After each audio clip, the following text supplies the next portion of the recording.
Railway യാത്രകളെക്കുറിച്ച് ഓർക്കുമ്പോൾ നീണ്ട പാതകളും മനോഹരമായ കാഴ്ചകളും മാത്രമല്ല, തലമുറകൾ കൈമാറിയ ചരിത്രവും മനസ്സിലേക്ക് വരും.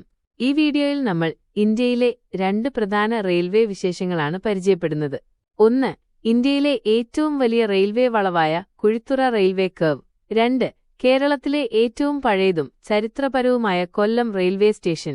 ഒരു റെയിൽവേ പ്രേമിക്ക് ഇത് ഒരിക്കലും നഷ്ടപ്പെടുത്താനാകില്ല. കുഴിത്തുറ റെയിൽവേ കർവ് ഒരു എഞ്ചിനീയറിംഗ് വിസ്മയം. ഇന്ത്യയിൽ ഏറ്റവും കൂടുതൽ വളവുള്ള റെയിൽപാതയാണിത്.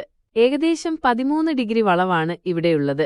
വളവ് കാരണം ട്രെയിനിന്റെ മുൻപിലുള്ള എഞ്ചിൻ പിന്നിലുള്ള കോച്ചിലിരിക്കുന്നവർക്ക് പോലും കാണാൻ സാധിക്കും. എഞ്ചിനീയറിംഗ് മികവ്. ട്രെയിനിന്റെ വേഗത നിയന്ത്രിക്കാനും സുരക്ഷിതമായ യാത്ര ഉറപ്പാക്കാനും വേണ്ടിയാണ് ഈ വലിയ വളവ് രൂപകൽപ്പന ചെയ്തിരിക്കുന്നത്. മനോഹരമായ കാഴ്ചകൾ. പച്ചപ്പും കാടും കൈപ്പാറ്റുമെല്ലാം കടന്നുപോകുന്ന അതിമനോഹരമായൊരു പാതയാണിത്. കൊല്ലം റെയിൽവേ സ്റ്റേഷൻ. ചരിത്രമുറങ്ങുന്ന പാത. കേരളത്തിൽ നിർമ്മിച്ച ആദ്യകാല റെയിൽവേ സ്റ്റേഷനുകളിലൊന്നാണ് കൊല്ലം. കൊല്ലം ചെങ്കോട്ട പാത. ആരംഭത്തിൽ ഈ പാതയായിരുന്നു ഏറ്റവും പ്രധാനം. ഈ പാതയിൽ 13 തുരങ്കങ്ങളും ദുർഘടമായ പാതകളും ഉൾപ്പെട്ടിരുന്നു. മലകൾക്കിടയിലൂടെയുള്ള ഇതിന്റെ നിർമ്മാണം ബ്രിട്ടീഷ് ഇന്ത്യയിലെ ഏറ്റവും സങ്കീർണമായ റെയിൽവേ പദ്ധതികളിലൊന്നായി കണക്കാക്കപ്പെടുന്നു. വാസ്തുവിദ്യാ സവിശേഷതകൾ. പഴയ ബ്രിട്ടീഷ് കൊളോണിയൽ ശൈലിയിലുള്ള വാസ്തുവിദ്യ ഇന്നും ഇവിടെ കാണാം. ആധുനികവൽക്കരണം.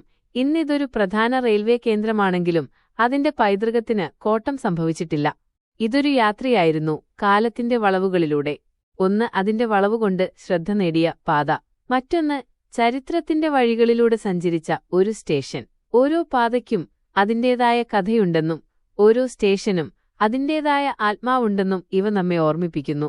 ഇതുപോലുള്ള റെയിൽവേ ചരിത്രവും എഞ്ചിനീയറിംഗ് വിസ്മയങ്ങളും മറന്നുപോയ കഥകളും നിങ്ങൾക്കിഷ്ടമാണെങ്കിൽ ഞങ്ങളുടെ ചാനൽ സബ്സ്ക്രൈബ് ചെയ്യുക, ഷെയർ ചെയ്യുക, ലൈക്ക് ചെയ്യുക.